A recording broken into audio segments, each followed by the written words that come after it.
S block elements.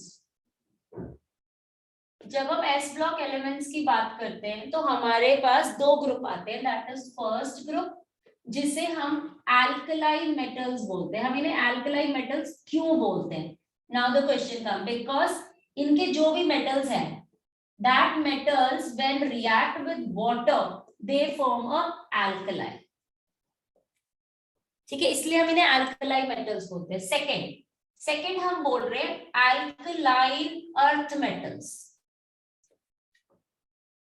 हम इन्हें बोलते हैं कि इनका जो भी ये मेटल्स हैं उनके ऑक्साइड्स जब वाटर के साथ रिएक्ट करते हैं तो दे फॉर्म एन एल्कलाइन। दूसरा, अब अर्थ मेटल्स क्यों बोलते हैं? बिकॉज दे आर मोस्टली, इस ग्रुप के मेटल्स अर्थ क्रस्ट में पाए जाते हैं। ठीक है, क्लियर दिस मच। अब क्वेश्चन आता है फर्स्ट ग्रुप में सोडियम और सेकेंड ग्रुप का मैग्नीशियम, ये आपके एबंडेंट एलिमेंट है, मींस बहुत ज्यादा प्रेजेंट है। तो कहा कितनी मात्रा में, हम कह सकते हैं कौन से नंबर पे? This is the 6th most abundant element and sodium is the 7th most abundant element. ठीक है, फर्स्ट कौन सा? फर्स्ट आपका यहां से नहीं है, आपका कैल्शियम वगैरह जाता है। कैल्शियम इवन 5th जाता है, not even first. Calcium is 5th, लिख लो उसको भी।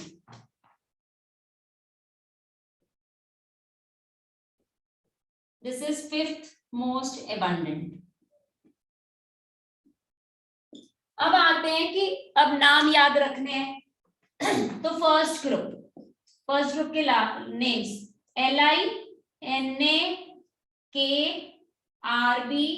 LiNaKRbCsFr। I used to remember it like Lina, Kabr, Safarar. I used to remember like this. ठीक है, तो you can use the same mnemonics or if you want you can use any mnemonics to remember, उससे कोई फर्क नहीं पड़ता। अब बात आती है जब वो S ब्लॉक है उसकी कॉन्फ़िगरेशन क्या होती है? उसकी कॉन्फ़िगरेशन होती है NS1 से 2। ये दोनों, मैं दोनों ब्लॉक्स की बता रही हूँ, ठीक है, लेकिन सिर्फ फर्स्ट ग्रुप की अगर हम बात करें, फर्स्ट ग्रुप में N1 आता है, NS1। क्लियर, ये चीज समझ में आई मैं कहना क्या चाह रही हूँ? इसका मतलब है if you are reaching to this group, this वाले पीरियड, ये आपका सेकेंड पीरियड है, third, fourth, fifth, sixth and seventh, जब मैं यहां आऊंगी तो मेरा जो लास्ट शेल होगा उसमें 6s1 होगा। ऐसे ही यहाँ पे 2s1, 3s1, 4s1, 5s1 and 7s1। देख लो चाहे तो सोडियम सोडियम का एटॉमिक नंबर कितना होता है? 11। हम इसको कैसे लिखते हैं? Neon 3s1। आप नियॉन को पूरा लिखना चाहो तो 1s2, 2s2, 2p6, 3s1। तो लास्ट वैलेंस शेल आपकी कौन सी आई? 3s। तो फॉर इसकी general configuration for s block is always ns1। Clear इतना? कोई डाउट? नो। ओके, अब हम पढ़ते हैं इसके बारे में कि एस ब्लॉक में जो एलिमेंट्स होते हैं उनकी फिजिकल प्रॉपर्टीज यानी कि normal characteristics and their occurrence. Rub कर दो? Yes. Ruchi, what are you saying बेटा? हम कर दो रब। ओके, नेक्स्ट हम बोलते हैं कि इनके जो एलिमेंट्स हैं वो किस तरीके से पाए जाते हैं अर्थ के अंदर।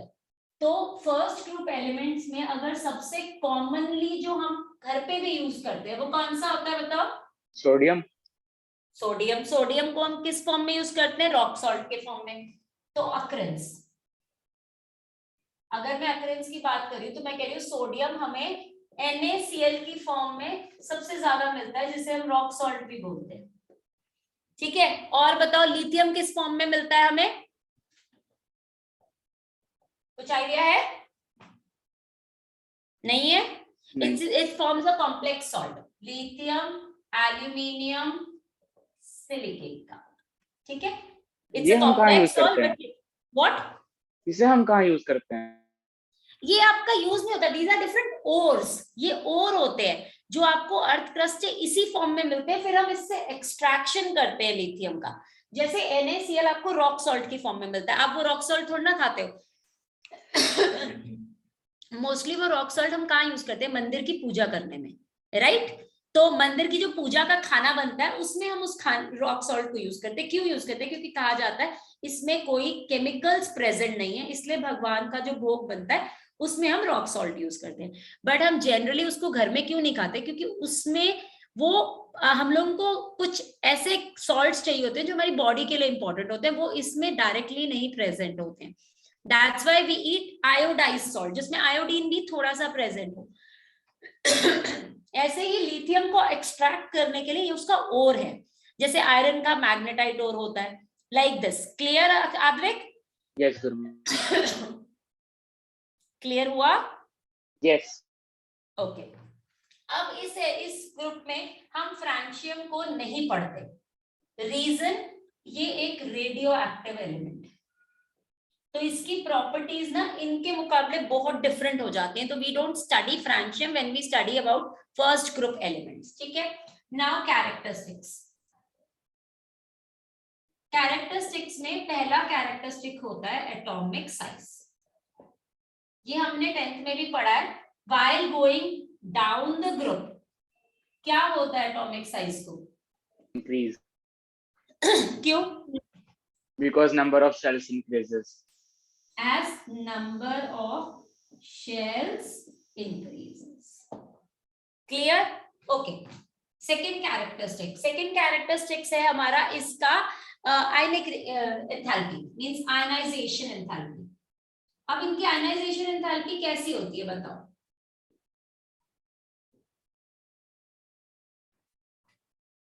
भाई सबसे ज्यादा इलेक्ट्रोपॉजिटिव एलिमेंट्स होते हैं तो सबसे कम होती है, राइट, इजिली लूज करते हैं इलेक्ट्रॉन को। तो डाउन द ग्रुप, देखो इस ग्रुप को जब हम पढ़ते हैं तो अकेला पढ़ते हैं, बट इसके बाद वाले ग्रुप को जब हम पढ़ेंगे तो इसको इससे कंपेयर करके पढ़ेंगे कि ग्रुप 2 ग्रुप 1 के मुकाबले में कैसा बिहेवियर दिखा रहा है। So down the group it decreases. Why it is decreasing? Because size increases. Size बढ़ गया तो क्या होगा? Nuclear effective charge on valence shell decreases, right? So loss of electron is easy. समझ आ गया? yes. किसी को डाउट इसने में? कोई डाउट नहीं है? श्योर? भाई बता दो, फिर बाद में बोलोगे समझ नहीं आया। ओके, अब यहाँ पे आयनाइजेशन 1 is more higher और ionization 2 is more higher. Ionization 2 is more higher. Why? Because जब वो एक आयनाइजेशन एक इलेक्ट्रॉन लूज कर दिया तो उसने नोबल गैस की वो करेगा कितने ऑक्टेट इनर्ट कर लिया, और जो नोबल गैस की है उनकी एंथैल्पी ज्यादा होती है, बहुत ज्यादा होती है। बिल्कुल सही। हम कहते हैं as after losing one electron they acquire inert gas configuration, right? So losing another electron is difficult and needs lot of energy. समझ में आ गया? yes. क्लियर है? क्लियर है? yes. Okay, let's go to melting point and boiling point. अब melting point और boiling point के लिए कुछ ना याद रखो। जैसे ऑर्गेनिक में तो मेल्टिंग पॉइंट हम सिमेट्री से कंपेयर कर लेते हैं और हम यूज करते हैं van der Waals forces of attraction का वर्ड, सेम यहाँ पे भी यूज करते हैं। हम कहते हैं मॉलिक्यूलर साइज बढ़ा। अगर मॉलिक्यूलर साइज बढ़ेगा तो एक तो साइज बढ़ने से क्या होगा? मॉलिक्यूलर मास बढ़ रहा है आपका, तभी साइज बढ़ता है। तो साइज बढ़ा हुआ, मॉलिक्यूलर मास बढ़ गया। मॉलिक्यूलर मास बढ़ा मींस फोर्सेस ऑफ अट्रैक्शन बढ़ गई। अब वो कौन सी फोर्सेस ऑफ अट्रैक्शन होती है? हमेशा हम पढ़ते हैं van der Waals forces of attraction. अगर तुम्हें नहीं भी लिखनी फोर्स का नाम तो डायरेक्टली लिखो forces of attraction increases. Forces of attraction increases means हमें एनर्जी ज्यादा लगेगी उस बॉन्ड को तोड़ने में, जब बॉन्ड को तोड़ने में एनर्जी ज्यादा लगेगी means melting and boiling point is more. Clear? Clear है कि नहीं है? Yes. So melting point and boiling point हम कहेंगे it increases down the group. अब reasoning as molecular mass increases so size increases। Please answer लिखोगे ना paper में ऐसे ही लिखना, पॉइंट्स में, स्टोरी मत लिख के दे देना मुझे। as molecular mass increases size increases so forces of attraction increases hence more energy is required so melting point and boiling point increases। clear? समझ आ गया? Tanishka, you are facing a problem in S block and P block, अभी समझ में आ रहा है?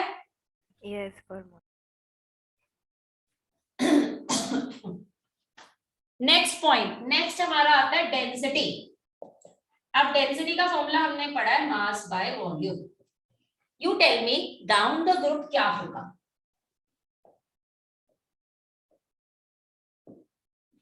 बोलो क्या होगा?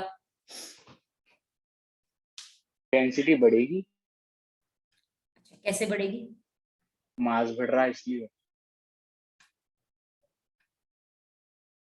मैं ये कह रही हूँ these are the lighter elements. अब बताओ कैसे बढ़ेगी? तुमने तो कह दिया बढ़ेगी, मैं कह रही हूँ कम होगी। दिमाग लगाओ। मैंने यहाँ पे क्या फॉर्मूला लिखा है? Mass by volume. तो आपके दिमाग में आया भाई मास बढ़ रहा है, मैंने अभी तो बताया कि मास बढ़ रहा है, बेटा साथ में वॉल्यूम भी बढ़ रही है। बढ़ रही है ना? सॉरी। और वॉल्यूम का इंक्रीज ओवर पावर कर लेता है मास को। मैं यहाँ पे ये ओवर पावर वर्ड बार बार यूज करूंगी जब कंपैरिजन आता है। जैसे मैं पीरियोडिक क्लासिफिकेशन ऑफ एलिमेंट्स में यूज करती थी ना, इसने इसको ओवर पावर कर लिया इस पावर को, तो हमारा रिजल्टेंट डिफरेंट आ गया।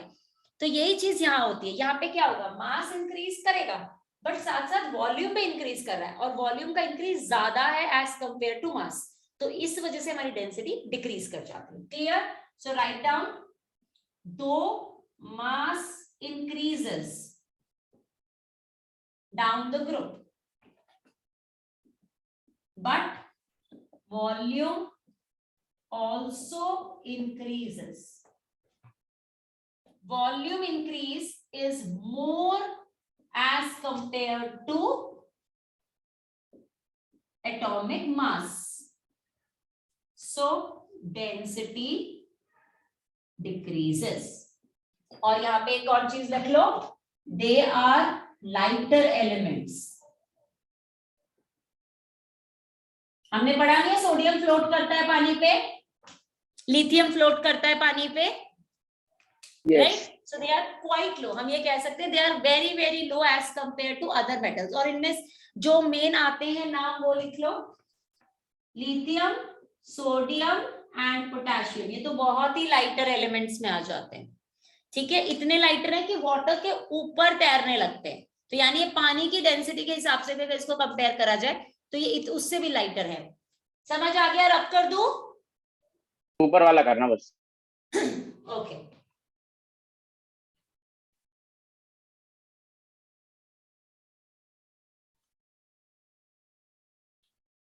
अब आता है नेक्स्ट पॉइंट हमारा, इलेक्ट्रो पॉजिटिव बिहेवियर। अब as they lose electron very easily, तो ये क्या करेंगे? they are very very electropositive in nature। ठीक है, हम कह रहे हैं they lose electron very easily down the group, right? नीचे जाते जाते क्यों लूज करते हैं जल्दी? because size increases, nuclear effective charge decreases. तो जो जल्दी लूज करेगा तो वो उतना ज्यादा इलेक्ट्रोपॉजिटिव। तो अब ये बताओ कौन ज्यादा इलेक्ट्रोपॉजिटिव है? अगर मैं नीचे जाऊं, मेरे एलिमेंट्स हैं lithium, sodium, potassium, rubidium, caesium. Caesium ज्यादा इलेक्ट्रोपॉजिटिव है। कौन सा? Caesium. Caesium. Caesium is the most electropositive element. समझ आ गया? ये आप ये भी कह सकते हैं पीरियोडिक टेबल में सबसे ज्यादा इलेक्ट्रोपॉजिटिव यही है, क्योंकि सारे एलिमेंट्स इसके बाद 2, 3, 4, 5 की वैलेंसी बनती जाती है। तो caesium is the most electropositive element. अब आपको समझ में आया कि केमिकल रिएक्टिविटी सीरीज में हम सोडियम को नीचे क्यों लिखते हैं, पोटेशियम को ऊपर क्यों लिखते हैं? यस, राइट, क्योंकि पोटेशियम जल्दी लूज करता है, तो उसके मुकाबले वो जल्दी ज्यादा इलेक्ट्रॉन पॉजिटिव कैरेक्टर रिएक्टिविटी भी जल्दी दिखाएगा। क्यों? जितना जल्दी लूज करेगा। क्यों लूज कर रहा है? पहला क्वेश्चन, लूज क्यों कर रहा है? बॉन्ड बनाने के लिए। अब उसे बॉन्ड बनाने के लिए जितना जल्दी वो लूज करेगा उतना जल्दी बॉन्ड बनाएगा। अब जितना जल्दी बॉन्ड बनाएगा इसका मतलब उतना वो रिएक्टिव एलिमेंट है। Clear? Okay, next oxidation state.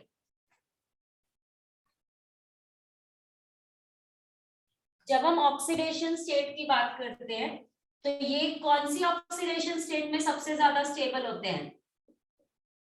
+1 की।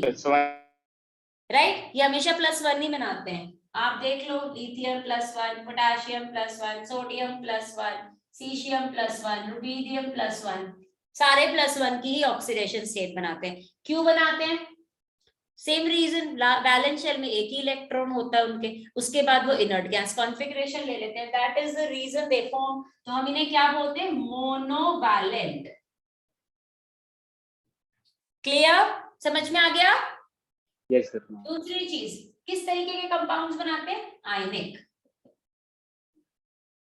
आयनिक कंपाउंड्स बनाते हैं जिसमें आयनिक बॉन्ड्स होते हैं। समझ में आ गया? तो हम ये कहते हैं जो आपके अल्कलाई मेटल्स हैं, they mostly means they always form ionic compounds. ठीक है, नेक्स्ट क्वेश्चन यहीं से है थोड़ा सा, जिसे हम कहते हैं फ्लेम कलरेशन। अब what is the flame colouration? हमेशा याद रखो, फ्लेम कलरेशन अगर आप लैब में आते तो स्कूल खुले होते हैं आप लोगों में, तो आपकी वो एक्टिविटी होती।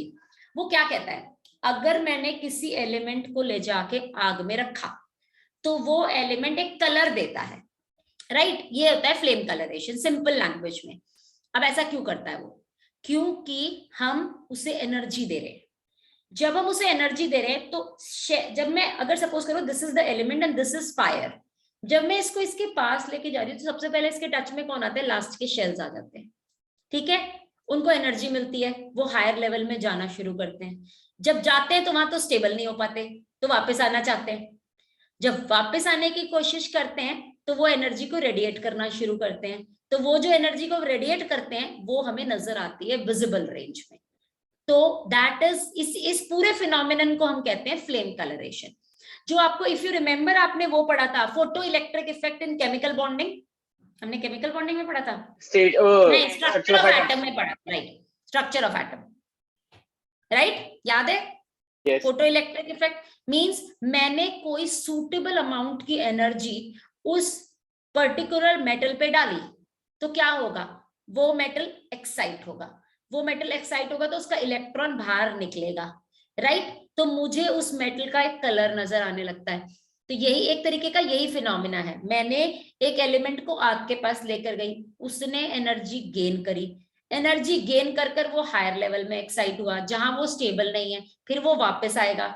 जब वो वापस आएगा तो जितनी एनर्जी उसने गेन करी है उतनी वो रेडिएट करेगा। कोई एनर्जी रेडिएट होने पे ही तो हमें नजर आती है, एब्जॉर्ब होने पे थोड़ी ना नजर आती है। मैं एनर्जी एब्जॉर्ब कर रही हूँ, तुम्हें क्या पता? जब मैं एनर्जी रिलीज करती हूँ तो मेरा ट्रांसपिरेशन होने लगता है, पसीने बहते हैं, तो वो तुम्हें पता है। लेकिन मैं एनर्जी एब्जॉर्ब कर रही हूँ वो तो तुम्हें नहीं दिखती। क्लियर? तुम खाना खाते हो, खाना खा के एनर्जी आ जाती है, दिखती है किसी को? वो सिर्फ तुम्हें पता है, लेकिन दिख तो नहीं रही ना। दिखती कब है? जब आद्विक ने खाना खा के उतनी एनर्जी का काम किया तो वो एनर्जी बाहर यूटिलाइज हुई, तो तुम्हें पसीने आ रहे हैं, तुम एग्जॉस्ट हो रहे हो, तो वो एनर्जी वहां दिखाई दी मुझे। सेम चीज मेटल्स के साथ है, एनर्जी लेते वक्त नहीं दिखते, देते वक्त दिखते हैं। क्लियर? फ्लेम कलरेशन समझ में आ गया क्या होता है? यस। ओके, अब ये कर कैसे पाते हैं? इतनी आसानी से कैसे कर लेते हैं? इनके पास इतना क्या प्रॉपर्टी है? इनकी आयनाइजेशन एंथैल्पी बहुत कम होती है। क्लियर? हम इतनी एनर्जी इनको दे देते हैं बड़ी आसानी से कि एक इलेक्ट्रॉन को बाहर फेंक देते हैं उठा के। तो जब बाहर फेंकेंगे तो क्या होगा? भाई वो एनर्जी यूटिलाइज हुई मेरी, वहां पे बॉन्ड को तोड़ा, इलेक्ट्रॉन बाहर चला गया, अब वो इलेक्ट्रॉन वापस आने की कोशिश करता है, जब वापस आता है तो एनर्जी को रेडिएट करता है। क्लियर, समझ आ गई? Yes गुरुमा। So let us write what somebody said something. नहीं कुछ नहीं। Flame coloration, इसमें लिखो alkali metals when exposed to flame they radiate energy and are visible to us in different form, different colors. अब इसका explanation लिखो, explanation लिखो, as they have low ionization enthalpy. I'm writing the explanation at the top. As they have low ionization enthalpy. Clear? तो क्या करेंगे ये लोग? They can easily remove electron. Yes, electron can easily be ejected. Word is easily be ejected, जो हम photo electric effect में बोलते हैं ना, इलेक्ट्रॉन इजेक्ट हो गया, easy ejected. That's it. Clear? So next last characteristic is lattice enthalpy. क्या होती है lattice enthalpy? आपने अभी अभी थर्मोडायनेमिक्स खत्म किया है, फिर इक्विलिब्रियम किया है, मुझे बताओ व्हाट इज लैटिस एंथैल्पी? दिमाग लगाओ।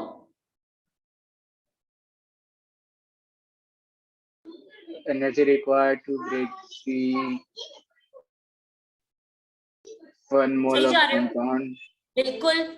तो जो एल्कलाइन मेटल्स है मोस्टली वो आयनिक बॉन्ड बनाते हैं, ठीक है, तो उनके बीच का बॉन्ड बहुत स्ट्रांग होता है और उसमें एक कैटायन होता है, एक एनायन होता है, that's why it is more strong electrostatic forces of attraction, तो एनर्जी भी यूटिलाइज होगी बहुत ज्यादा।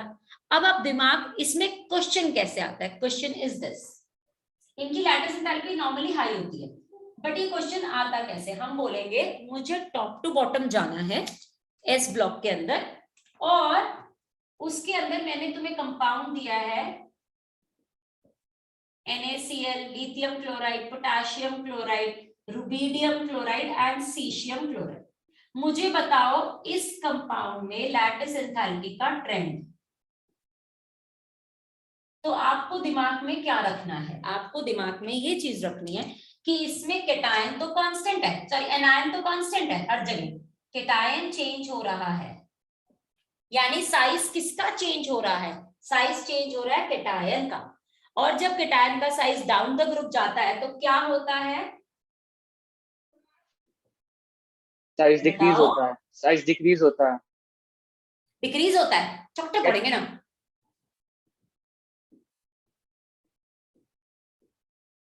मतलब down the group size decrease करता है। सॉरी मैं कैटायन का बोल रहा था। तो कैटायन ही तो पूछा मैंने। ओके। तुम एनायन से क्यों कंफ्यूज हो रहे हो? अब वैसे एनायन का साइज भी बढ़ता है ये नीचे जाते वक्त, याद रखो। नाउ द थिंग इज नीचे गया, शेल्स बढ़ी इसलिए कैटायन का साइज बढ़ा।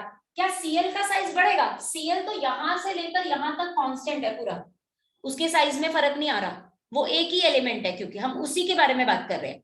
तो यहाँ एनायन का साइज नहीं बढ़ रहा, कैटायन का साइज बढ़ रहा है। तो अब आप खुद देखो, अगर मेरा एक कैटायन ऐसा है और एक एनायन ऐसा है, सॉरी दिस इज एनायन, और एक मेरा कैटायन ऐसा है लेकिन एनायन इतना ही है, बॉन्डिंग किसकी स्ट्रांग होगी? जिसका छोटा साइज होगा, जिस कैटायन का छोटा साइज होगा। पहले वाला, किसकी बॉन्डिंग स्ट्रांग हुई?